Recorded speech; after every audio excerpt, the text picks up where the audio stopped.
Bonjour tout le monde, bienvenue à cet entretien vidéo sur le philosophe Ludwig Wittgenstein, le philosophe autrichien, auteur du Tractatus Logico-Philosophicus ainsi que des Philosophische Untersuchungen, qu'on traduit par Recherche philosophique. Deux grands ouvrages de ce philosophe, considéré, du moins dans le monde anglo-saxon, comme l'un des plus grands philosophes du XXe siècle. Et comme je l'ai mentionné à plusieurs reprises dans ces vidéos, entretiens sur Wittgenstein, il fut donc l'élève en guillemets, du philosophe de réputation internationale, Bertrand Russell. Cela se passe au début des années 1912, jusqu'à la publication du Tractatus Logico-Philosophicus 10 ans plus tard, en 1922. Russell a produit une préface, une introduction, si on veut, au Tractatus Logico-Philosophicus. Je pense qu'il est important de mettre en relation ces deux philosophes, grands philosophes. Et je vous ai cité précédemment un texte de Russell, publié en 1903, sous le titre Profession de foi d'un homme libre, qui est repris dans le recueil de textes Mysticisme et logique de Russell, traduit en français. Le Mysticisme et logique a été publié en 1910, si ma mémoire est fidèle. Donc le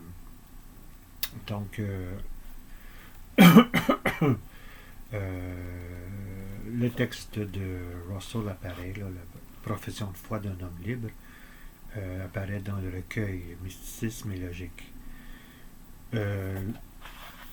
On pourrait également traduire le titre de Russell, le texte de Russell, par le credo, le credo d'un homme libre. C'est le titre du texte en anglais, c'est The Freeman's Worship. Alors c'est un texte, je vous en ai lu un passage, je vais le relire aujourd'hui parce que c'est tellement puissant, tellement éloquent, ce texte qui mérite de longues méditations. Alors je vous le relis. Que l'homme soit le produit des causes qui ne prévoyaient nullement la fin qu'elles accomplissaient, que son origine soit son développement, ses espoirs et ses peurs, ses amours et ses croyances, ne soit rien d'autre que le résultat de collisions accidentelles d'atomes, qu'aucun feu, aucun héroïsme, aucune intensité de pensée et de sentiment ne peuvent préserver une vie individuelle de l'atome, que tous les travaux des âges, toute la dévotion, toute l'inspiration, tout l'éclat de midi du génie humain soient destinés à disparaître dans la vaste mort du système solaire, et que le temple entier de la réalisation de l'homme doive inévitablement disparaître sous les décombres d'un univers en ruine. Toutes ces choses, si elles n'échappent pas à la discussion, sont néanmoins si proches de la certitude qu'aucune philosophie qui les rejette ne peut espérer tenir le bout. Ce n'est que sur l'échafaudage de ces vérités, sur le fondement ferme du désespoir inébranlable, que l'habitation de l'âme peut désormais être bâtie en toute sécurité. Alors, voilà un texte percutant, un texte éloquent, un texte d'une éloquence supérieure. Hein. Vraiment, là, c'est un jeune Russell. Il a peut-être âgé à ce moment-là d'une trentaine d'années plus, qui est à la fête de son de son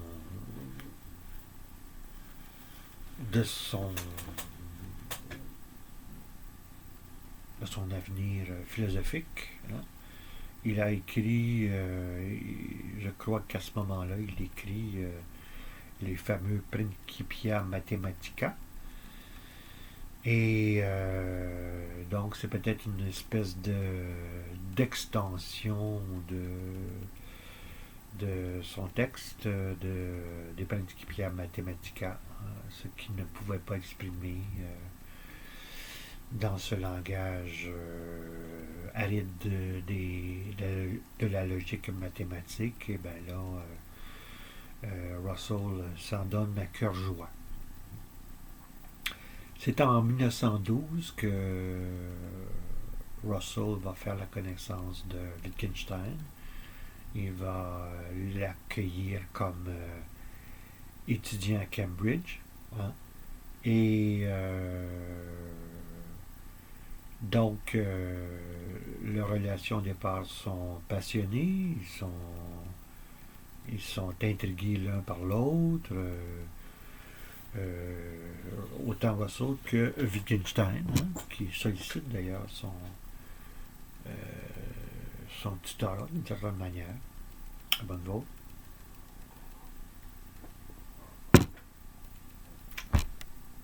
Mais, semble-t-il, en tout cas, si on lit le Tractatus Logico-Philosophicus, publié près d'une vingtaine d'années plus tard, ben, l'élève va dire à son maître, hein, c'est éloquent ce que vous venez d'écrire, ce que vous avez écrit dans ce texte. Le credo d'un homme libre, mais vous contournez, vous malmenez la logique de la langue, du langage.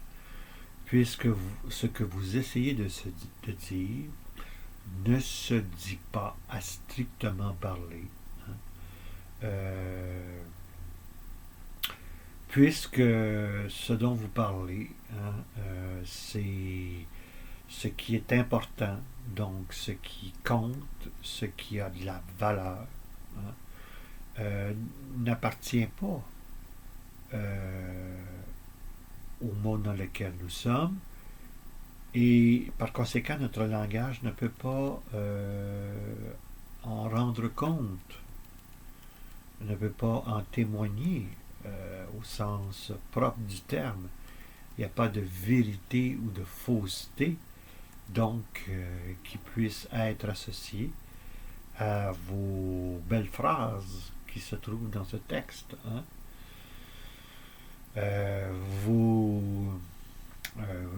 Je prends toujours le commentaire, le point de vue de Wittgenstein par rapport à Russell. Hein. Vous parlez de choses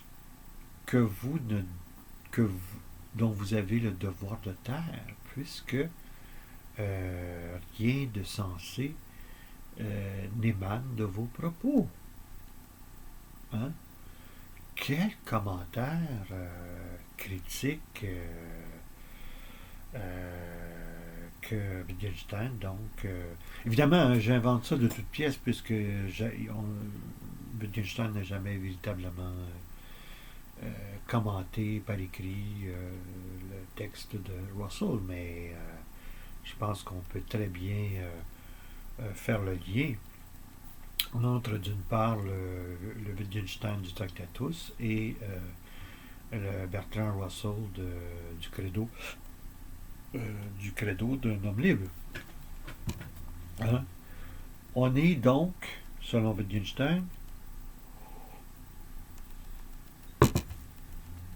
dans une tentative remarquable, certes, mais au sens logique du terme, maladroite, qui fait entorse à la logique du langage, puisque le langage, lui, il ne fait que décrire le monde dans lequel nous sommes. Hein? C'est très bien de parler de collision d'atomes, hein? Comme le fit bien avant Russell, le philosophe grec Épicure. Hein? Il n'y a que les atomes, suivant cela son maître Démocrite, et tout le reste, hein, c'est de la prose. Hein? Alors Russell ne fait que redire en somme ce que avait déjà dit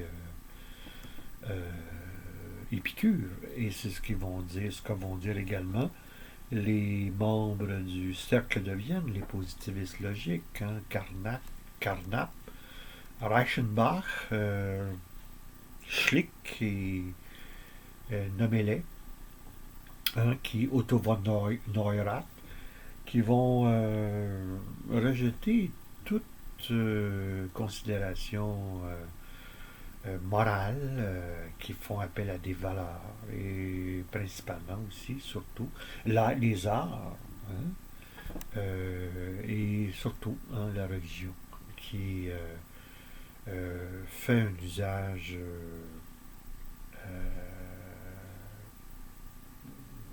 dénué de sens du langage. Alors donc, quant à Wittgenstein, ben, il s'agit de dire que ce que vous essayez de dire, Monsieur Russell, mon maître, hein,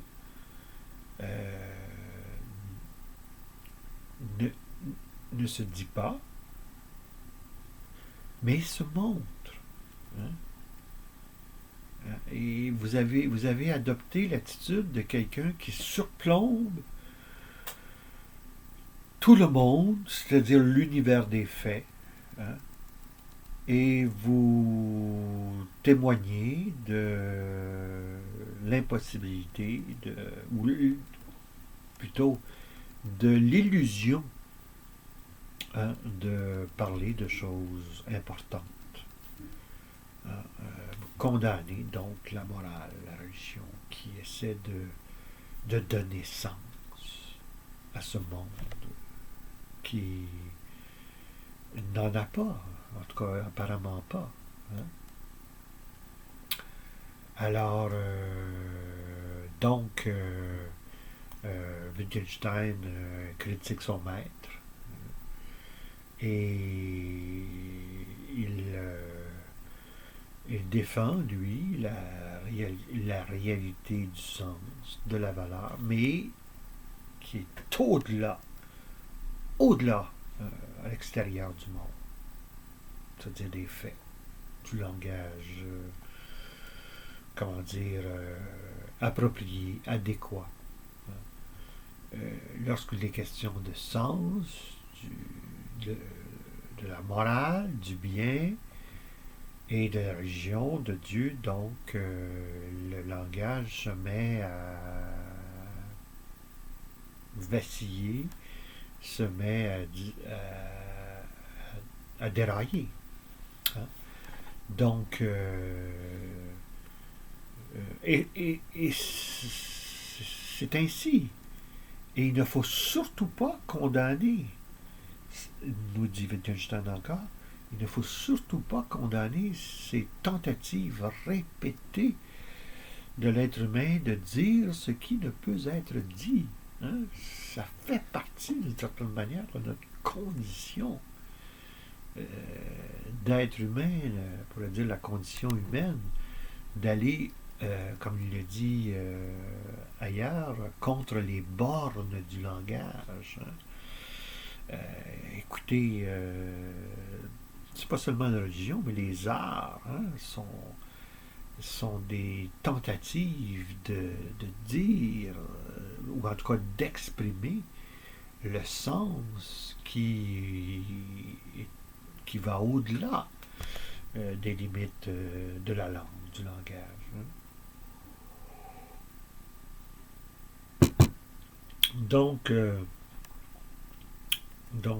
Mais Russell, lui, face à ses critiques, hein, dit bon ben, j'espère simplement que Wittgenstein a tort, qui se trompe. Mais où, selon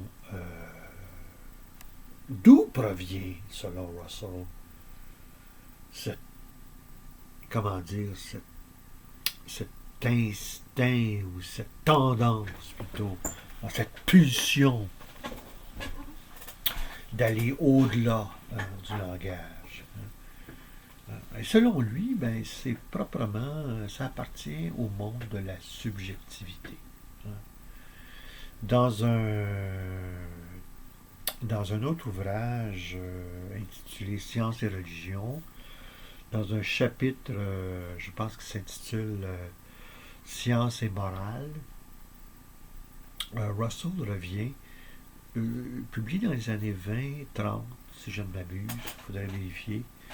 Russell revient sur cette tentative ou cette tentation de vouloir prêter aux choses ce qu'elles n'ont pas, c'est-à-dire une valeur. Hein. Eh bien, lui, ça appartient à nos émotions, à nos feelings.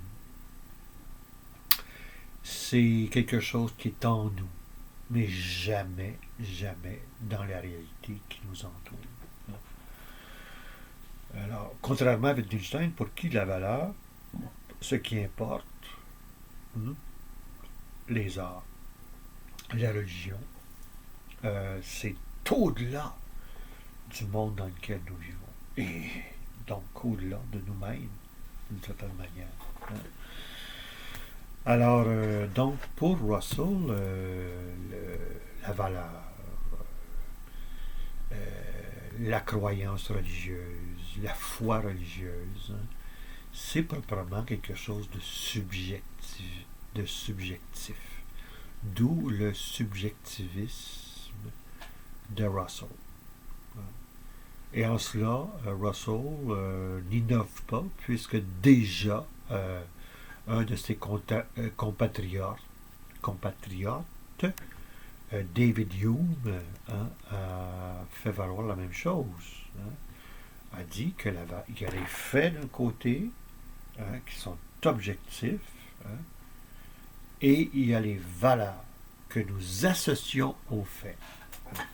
Et ces valeurs, ils proviennent de notre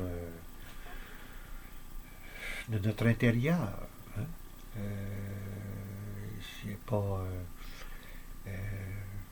donc d'où le subjectivisme de Hume, repris par Russell. Et il n'y a pas ça chez Wittgenstein. Il n'y a pas ce recours à l'intériorité, à ce qui est en nous. Hein, je répète, pour lui, la valeur, tout ce qui est d'important, les arts, l'esthétique, l'éthique et la religion sont au-delà du monde. Non pas qu'ils n'existent pas, mais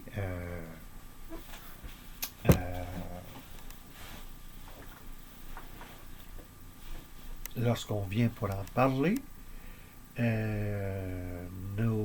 notre langage achoppe, déraille, nous dirait Wittgenstein. Alors, contrairement au positivisme logique, et à Russell, contrairement au subjectivisme de Russell et de Hume, Paul Wittgenstein, la valeur, que ce soit une valeur esthétique, éthique ou religieuse, est au-delà du monde et de notre langage. Ça ne se dit pas par le langage, mais cela se montre. Nuance. Contrairement donc au positivisme logique, la valeur, etc., ça a une réalité, mais elle ne se dit pas à travers le langage. Elle s'exprime à travers le langage, mais le langage, lui, ne peut pas la traduire correctement et faire qu'il y ait une correspondance entre les faits du monde et le langage. Bon. J'espère que cela est clair. Je pense qu'on aura, en tout cas, c'est ce que je peux dire de mieux sur la distinction entre dire et montrer, et en prenant par exemple le maître de Wittgenstein, Russell. Je voudrais maintenant poursuivre sur le différent entre Russell et Wittgenstein. Un des points qui marque la divergence radicale entre Wittgenstein et Russell, eh bien, c'est William James qui a fait paraître une œuvre, un essai volumineux. Je ne me souviens pas exactement quelle année, cependant. Ça s'appelle Les formes multiples de l'expérience religieuse. C'est traduit de l'anglais, The Variety of Religious Experiences. Alors, ça a été, je pense, ça a été publié à peu près en 1910-1912, si mémoire est fidèle. Donc, Wittgenstein, lui, il lit l'essai de William James et il l'adopte totalement. Hein? Alors, et je crois que quelques années auparavant, Russell avait écrit un texte sur la religion et il avait fait lire à Wittgenstein et Wittgenstein n'avait eu aucun écho de la part de Wittgenstein. En tout cas, Wittgenstein trouvait ce texte-là pitoyable, sinon misérable. Alors que l'essai de William James fut pour lui un choc qui, et je vous cite une lettre, un texte tiré de l'ouvrage de Raymond Wittgenstein. Je pense que c'est au chapitre, premier chapitre. Hein? Je cherche désespérément le passage en question. Ah oui. Donc,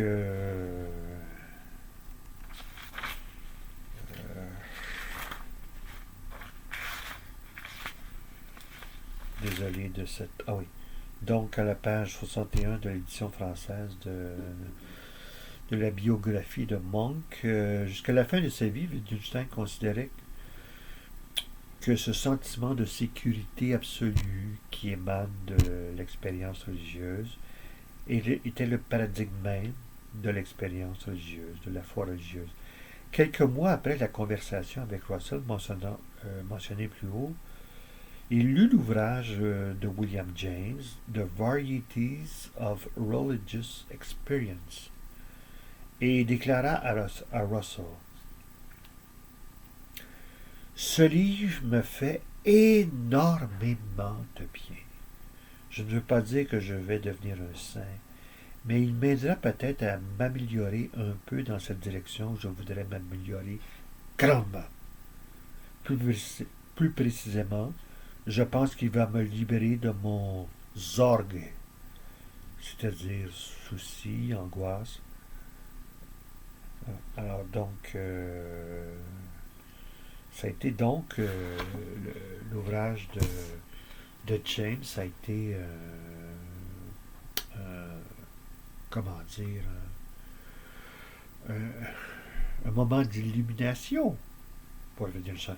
Et je vous cite tout au long ce passage tiré de la conclusion de l'ouvrage de James, qu'on trouve dans l'édition française des Varieties of Religious Experience, les formes multiples de l'expérience religieuse, essai de psychologie descriptive. Alors, évidemment, il s'agit William James, si vous ne le savez pas, c'était un psychologue. Hein. C'est à titre de psychologue qu'il entreprend cet examen exhaustif de la religion. Ça a été publié donc en la traduction française aux éditions Exergue en mars 2001. Quand on sait que ça a été traduit ça a été écrit sans doute vers 1910. Ça a été long avant d'avoir la traduction française. Alors je vous lis ce passage très important de la conclusion de l'ouvrage de James. Outre sa valeur affective, la religion a-t-elle une valeur intellectuelle, demande James. Cette question se divise en deux autres. Sous la multitude des croyances, existe-t-il des affirmations communes? Ces affirmations sont-elles vraies? À la première question, je réponds oui, sans hésiter. Sans doute, les dieux ennemis et les dogmes des diverses religions tendent à se détruire les uns et les autres. Mais il est pourtant, dans toutes les religions, deux états d'âme identiques. D'une part, la même inquiétude. D'autre part, la même délivrance. L'inquiétude, ramenée à sa plus simple expression, est le sentiment qu'il y a quelque chose en nous qui va mal. La délivrance consiste à sentir que nous sommes sauvés de ce mal en entrant en rapport avec les puissances supérieures. Chez les uns, elle se produit soudainement, chez les autres, graduellement. Il y a des hommes qui en jouissent toute leur vie. Pour les esprits relativement développés qui font seuls l'objet de notre étude, le mal prend un caractère moral et le salut un caractère mystique. Je ne crois pas exagérer en formulant ainsi ce qui est commun à toutes les expériences religieuses.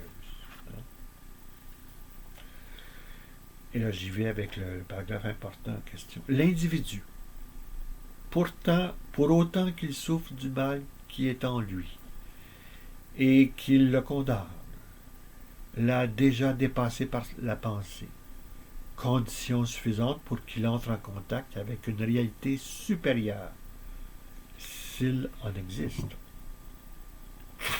À côté du mal meilleur, à côté du mal, un principe meilleur existe donc en lui, quand ce ne serait que le germe le plus débile. Dans cette première phase, il lui est difficile de voir lequel de ces deux éléments il doit considérer comme son être véritable. Mais quand arrive la seconde phase, poursuit James, celle du dénouement salutaire, l'homme voit clairement que son moi supérieur et potentiel est son véritable moi.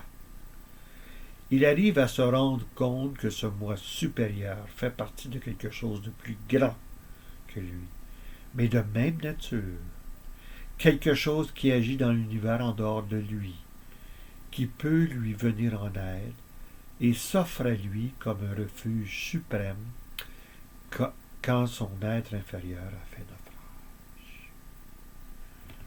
Alors je m'arrête ici, la citation des formes multiples de l'expérience religieuse, espèce de conclusion qui se veut une espèce de dénominateur commun à travers toutes les religions. Donc,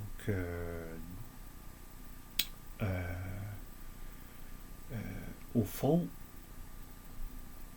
d'abord, un état de souffrance, de malaise, de mal-être radical. Et ensuite, survient,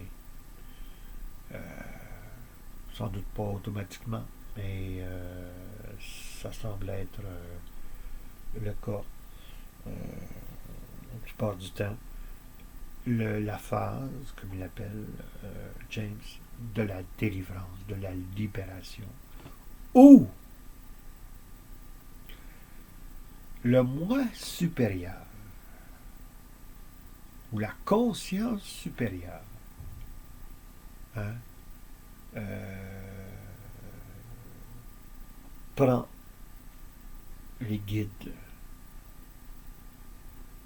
par rapport au moi inférieur, qui lui ne fait que souffrir. Est-ce cela qui a tant plu à Wittgenstein? Évidemment, on ne peut pas dire. Wittgenstein ne s'est jamais comme tel épanché sur le texte de James. Hein. Mais ça, c'est quand même capital dans l'essai de James. Ça fait partie de la conclusion. Et encore une fois, il s'agit d'un essai de psychologie descriptive. Hein. Et Wittgenstein a toujours soutenu que en matière de religion, il ne peut y avoir que des descriptions, jamais d'explication, soit psychanalytique ou sociologique ou quoi d'autre de la religion. La morale comme la religion, ça ne se justifie pas. Ça n'a pas besoin de philosophie. C'est comme ça. Alors donc, si c'est ça que Wittgenstein aurait retenu de l'œuvre de l'essai de James, eh bien, nous sommes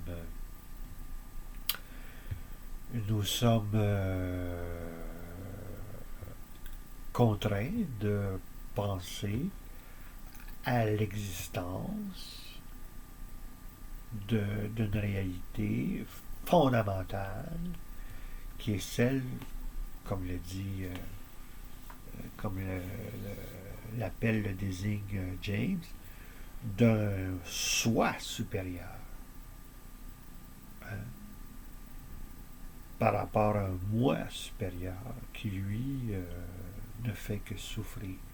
La libération du moi inférieur implique un soi supérieur. Et en tout cas, on pourrait dire que le moi inférieur et le soi supérieur sont de même nature, mais peut-être de degrés différents. On reviendra sur cette question épineuse dans un prochain vidéo entretien. Mais je laisse la question ouverte. Est-ce que le soi supérieur ne serait-il pas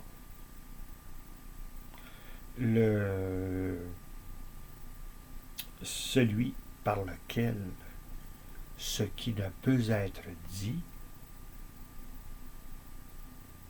peut néanmoins être compris? À la prochaine.